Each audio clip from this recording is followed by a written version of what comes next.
Andrew Carnegie, Love it. Let's talk why. the little Scott.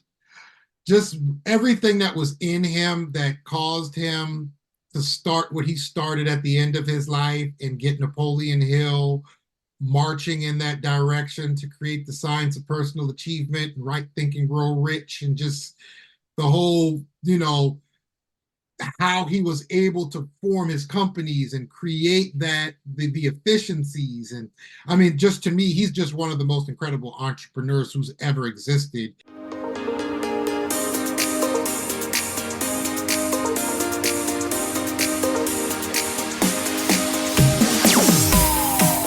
Hey, hello, entrepreneurs. I'm here with Moses, and I'm real excited to catch up with him. Big shout out to Daryl.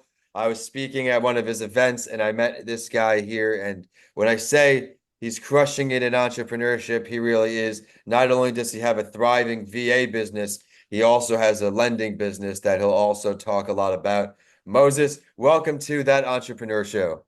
Thank you. Thank you so much. I really appreciate you having me. It's really a pleasure to be here. Oh, I'm excited to learn a lot more about your journey behind the scenes. Everyone, this guy, especially if you're on YouTube watching, was shot 3 times in 2009 during an attempted armed robbery. Now the father of 3 boys, plus balancing all of these business. So we're going to learn not only how he juggles all of that, but what went on behind the scenes in creating this business. Again, to everyone listening or viewing on today, thank you for making that entrepreneur show a part of your day. This show is brought to you by Coming Alive Podcast Production, your one-stop shop for all podcasting needs. You can check them out at comingalivepodcastproduction.com.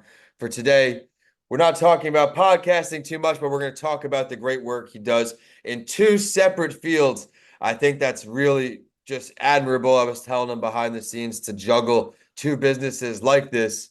A little something I like to do here on That Entrepreneur Show is have the show in 3 phases. Some listeners may skip ahead each week, but I hope they listen all the way through. We go what led you to entrepreneurship in the beginning, we catch up about present day, then we look into the future, get more advice for our entrepreneurs. So let's get this started. Which company do you start first? The mortgage business. The mortgage business came first. What led to that? Well, I come from a real estate family. I could say Okay. that. My grandfather, he was a real estate agent in the 1940s and 50s. He was also a lender, helping a lot of people become homeowners in my small town, Georgetown, South Carolina, where I grew up. And I always knew I'd be involved in real estate in some way or another, even as a kid. I initially was a real estate agent in Georgia and Okay. started in 2007. Then the crash came. I then transitioned into being a business broker, helping people buy and sell businesses. And I did really well with that. And when the pandemic came, everything changed. And my pivot was into finance, into the mortgage side of things. I realized how big an impact I could have on people's futures and them building generational wealth by just having the patience to help them get over that hump. And so that's what really led me here. A lot of great things there, including pivoting when you had to. Not everything lasts forever, and you have to make a move eventually. Lending, let's talk more about the type of clients you serve. Who's an ideal customer for you? Who do you help? Who can you help the best? Well, within that realm, it's really anyone who has goals related to real estate, right? Because I'm not a one-trick pony when it comes to that. If it's finance related and there's a piece of real estate attached to it, I'm your guy. Um, I work a lot with first-time home buyers, those who probably didn't believe they could ever become a homeowner. That's the most rewarding. Yeah. That gives me the warm and fuzzies. It can be tough. A lot of those folks aren't homeowners for a reason, so it takes a lot of effort to get them over that hump. But the look on those kids' face after closing when they're running around their backyard and they finally got their own bedroom and getting invited to the cookout and getting to meet the rest of the family afterwards, it means a lot. But in that same breath, I work with veterans. I do jumbo loans, for people buying multi-million dollar properties. I loved investing, doing investment financing, whether it's fix and flips, hard money, DSCR for the folks who are doing buy and hold. I'm very, very versed in all things finance, real estate. Well, congratulations on expanding your portfolio that way because you're able to help others who also want to grow in that same route. Which one of those real estate investment deals or strategies, you could say, which area do you enjoy diving into the most? For me, it's the investment side of it, and for multiple reasons. Number one, I'm also an investor myself. I've partnered on some transactions, but I'm actually involved in my first wholesale deal that we're going to be closing next week. Uh, Congratulations. That's big time. thank you, I appreciate it. So I plan on doing a lot more with that, but just there have been instances where there's someone who's a working professional, solid person, already a homeowner, and they want to become an investor. They want to create more for their children to inherit, and helping them have the confidence, identify the situation, and watching that come to fruition has really been, because once the bug bites you, it's got you. So now, That's right. we close, and the very next day they're sending me more properties. Like, hey, how much would I need down for this one? Um, so yeah, I find that very, very rewarding. Yeah, Just hearing your passion and the way you speak about what you do, we know you're in the right place. That's what entrepreneurship's all about.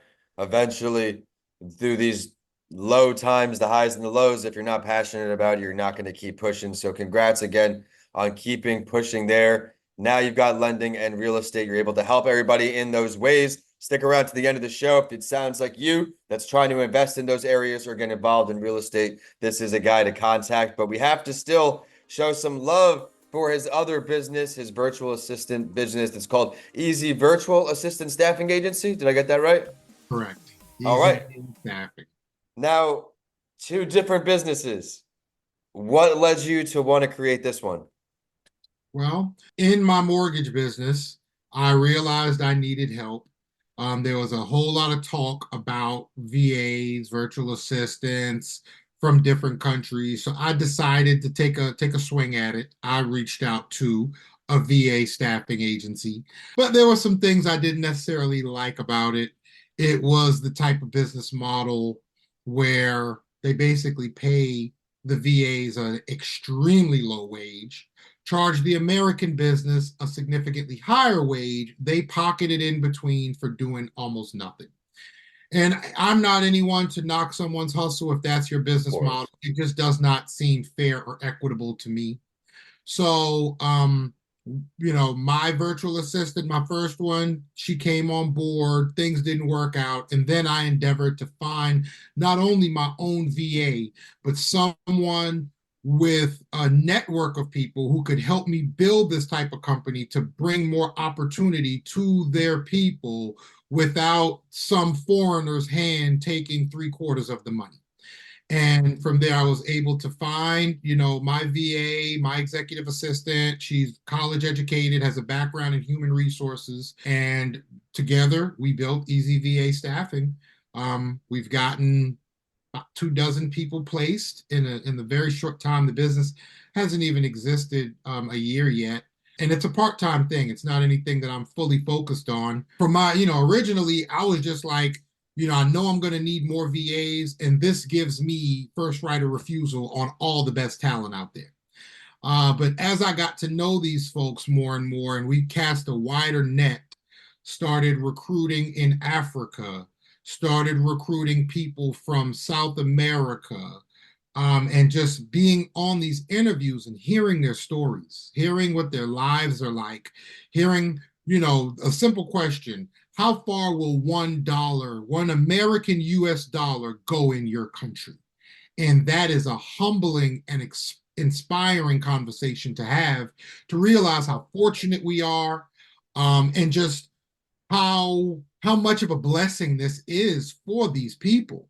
And when you add that with how hardworking they are, how eager to please, how willing to learn, how quickly they learn, there's a billion people out there that all of us need to be trying to reach out to and collaborate with. It doesn't negate the need or necessity for American-based employees, but what a good support staff for your American-based people to make everyone that much more efficient.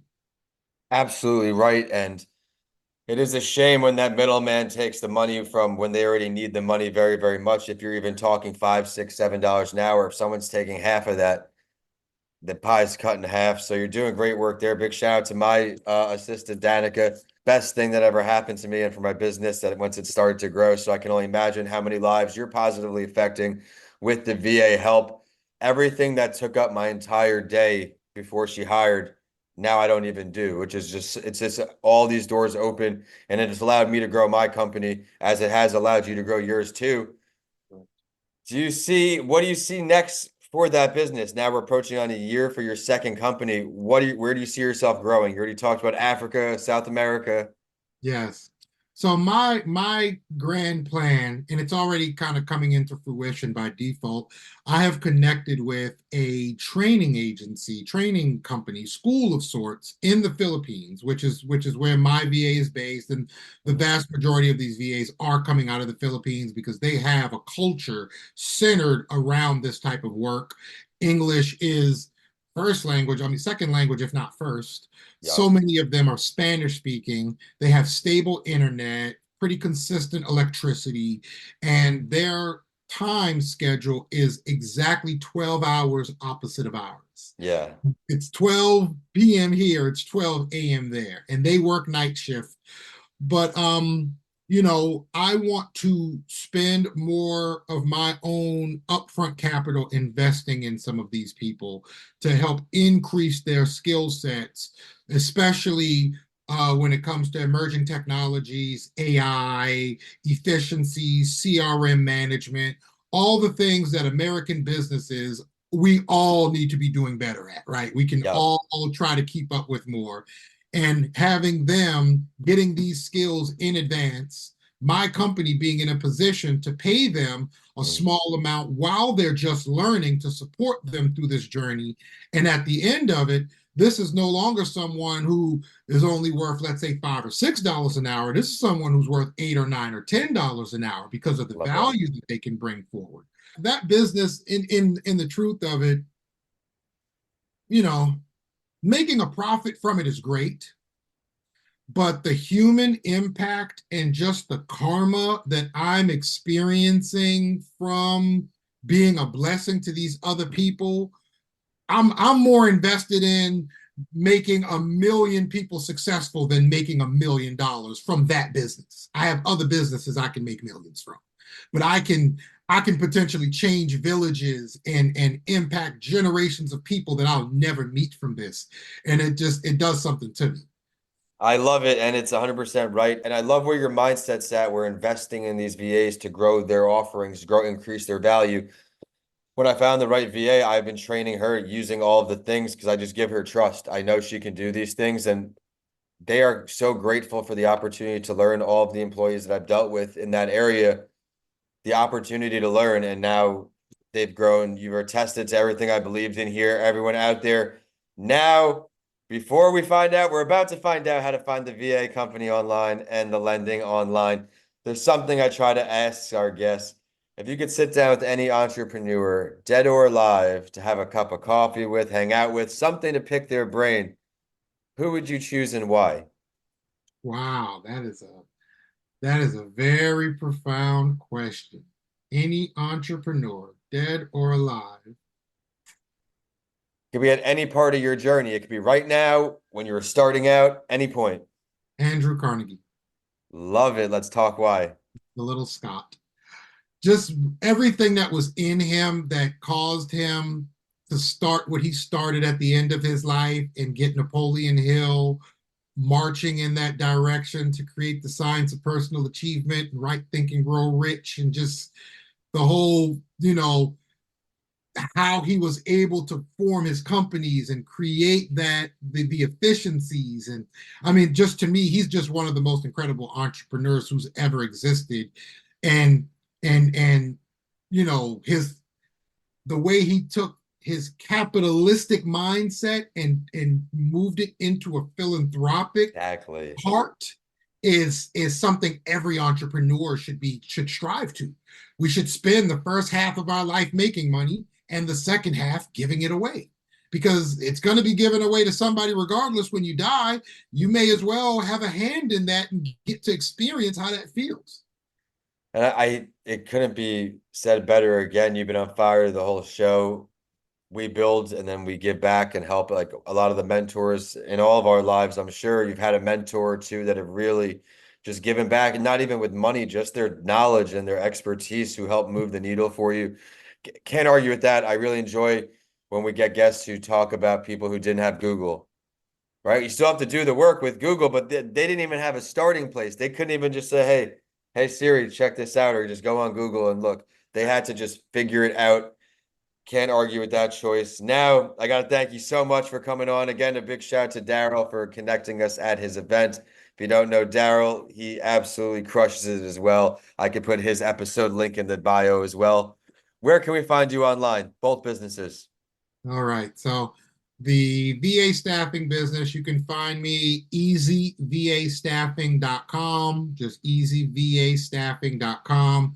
We are also on Facebook as easyvastaffing.com.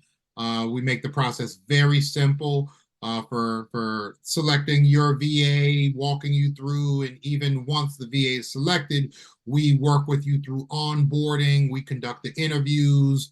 Like it's a very seamless end-to-end process, and all we collect is a simple finder's fee. At the moment, we are running a special. It's normally $7.95. Through the end of August, our price is $5.95 for our full service. Again, one-time fee, then you're done with us. And we guarantee for 1 year, if you have any issues with your VA, if something happens, you need a replacement, we will replace them free of charge for you. Love Um, that. so that's that. And then my mortgage business is Alfred Lending, powered by Nexa Mortgage. You can just type in alfredlending.com. That's my domain. It's not just a landing page, it's full of great resources. I have a live feed showing the rates for today. It's updated on a daily basis, so you can That's see cool. rates. We have a very nice blog page where we're just sharing all types of great information about getting qualified and just good things to know. Um, and of course, you can go on there and fill out the application through my secure link. You can upload your documents and everything, and it's an easy way. My application process takes all of 10 minutes, and if you submit the documentation I need, I can get you pre-approved in half an hour. If you don't know if you're pre-approval or not, if you're pre-approvable or not, we can schedule a quick 15-minute phone call, and during that initial consultation, I'll ask you some questions. And as long as you're honest with me, I can let you know with about 80% accuracy if you'll be approved or not. I So, had and to I add don't have that. to pull your credit to do that. Hey, I had to add that to the show notes I've been typing up throughout. Application can take only 10 minutes, approval in 30. I think that's something that stands on all the work and time that you put into your craft, perfecting your craft. Now you're really getting there. So congratulations on, again, all the growth you've had. Everyone, be sure to check out his two businesses if you are in the market for one of those areas. The show is at That Entrepreneur Show on all social media and all podcast platforms. Please subscribe to us there to stay current. I am at Vincent A. Lancy on all social and YouTube. Be sure to head to YouTube a few weeks after the show is released for some video clips from today's show. But with that, we are signing off. Both of us in Tampa for this one. Moses, great to see you, and thanks for stopping by. Thank you so much for having me. I really appreciate the opportunity to share my story and share these things that I'm so passionate about. Shout out to you for creating this platform, for people like us to share good ideas and inspire one another. The world needs more and more of this. So again, I'm extremely grateful. I appreciate the kind words. It's not the sexy topics, the Joe Rogan podcast, but if you're into entrepreneurship, we hope you stop by and continue stopping by to hear from inspiring business creators like Moses. Everyone, thanks for tuning in, and we'll see you next week. Thank you. Bye bye.